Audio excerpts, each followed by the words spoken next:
All right, let's dive in. Back in the late 19th century, Canada was basically shouting out to the world, promising a land of opportunity. Today, we're going to look at three totally different groups of people who heard that call. They all came for different reasons, but every single one of them played a huge part in building the country we know today. But first, I want to ask you something. Seriously, what would you be willing to risk for a completely new shot at life? Just think about that for a second, because for thousands and thousands of people back then, this wasn't just some thought experiment. It was the biggest choice they'd ever make. You see, during this time, Canada's pull really boiled down to three big promises, and each one attracted a different kind of person. For some, it was the dream of getting rich quick. For others, it was the security of a steady job. And for a whole lot of folks, it was the simple, powerful chance to own their own piece of land. Let's break them down.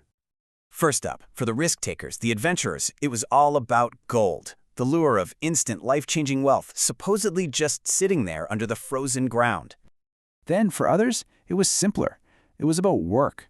Canada was a country literally under construction, and it needed hands, strong backs to lay down railways and tap into its resources. It offered a steady paycheck if you were willing to do the tough stuff. And finally, for families who wanted to plant roots deep in the soil, it was the dream of owning a piece of the earth, something to call their own. Yeah, gold, work, and land. Three huge, powerful dreams pulling people north. All right, so let's jump into our first story. The absolutely wild, high-stakes hunt for Klondike gold. And believe me, this wasn't just a quiet move. It was a flat-out stampede. So the main players in this whole drama were the prospectors. And you gotta understand, these weren't, professional miners for the most part. They were teachers, farmers, clerks, people from every walk of life, all united by this one all-consuming hope that they'd be the one to strike it rich in the middle of nowhere. And get this, we're talking about roughly 100,000 people who dropped everything to join this rush. 100,000. I mean, just try to picture that. It's like the entire population of a small city just picks up and moves to one of the coldest, most remote places on the planet. Just a massive, chaotic flood of humanity. And of course, wherever these prospectors landed, these things called boom towns just shot up out of nowhere. Seriously, imagine a town of tents and wooden shacks appearing almost overnight. Life there was brutal and crazy expensive. A loaf of bread could cost a fortune, and the cold was a constant, deadly threat. It was the very definition of high risk, high reward.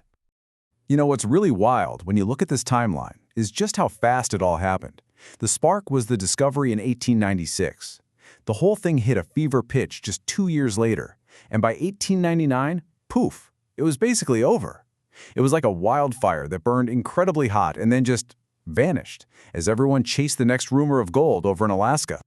But hey, the story of building Canada wasn't all about this chaotic gold fever. Not at all. At the exact same time, you had these other, much more deliberate journeys happening. Journeys driven not by a lottery ticket dream, but by the steady, quiet ambition of building a new home from the ground up. And this slide lays it out perfectly. You had two other huge promises pulling people in. For South Asian immigrants, the big driver was work, those tough, essential jobs needed to build a country's infrastructure. On the other side, for Scandinavian immigrants, it was all about land, the chance to get an affordable farm and literally grow a future for their families from the soil. So these Scandinavian immigrants, they were just fundamental to shaping Canada's heartland. They settled all across the prairie provinces and beyond, and they brought these incredible skills with them, in farming, in forestry, in mining, you name it. They weren't just living on the land, they were developing it, basically turning the prairies into Canada's breadbasket and setting up the economic foundation for generations. Meanwhile, you had South Asian immigrants, mostly from India, taking on some of the most back-breaking jobs you can possibly imagine. Their work was absolutely critical for building the arteries of this new nation, like the famous Canadian Pacific Railway. And here's the kicker, here's where it all connects. The very railways they were building were the lifelines that let those Scandinavian farmers and other settlers get out to the prairies in the first place. So we've got these three totally different stories, these three different paths. But they all have this one powerful thing in common. The promise of Canada, it was real. But man, it came with a heavy price.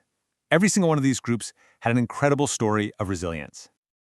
And that's the thing, right? The hardship looked different for everyone. For the Klondike prospectors, their biggest enemy was nature itself, the crushing cold, the isolation.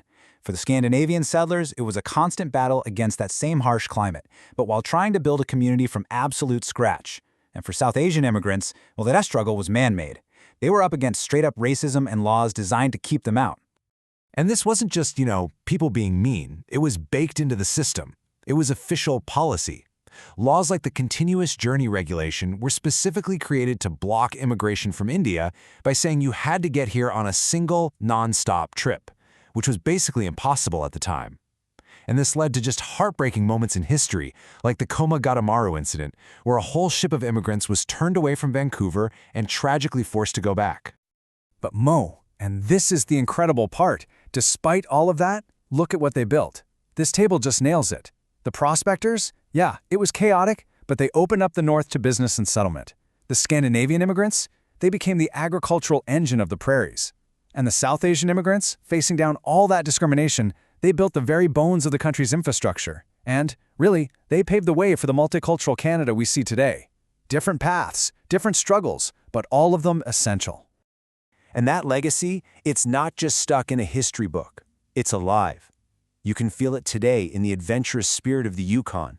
You can see it at the cultural festivals in towns like Gimli, Manitoba, which is so proud of its Icelandic roots.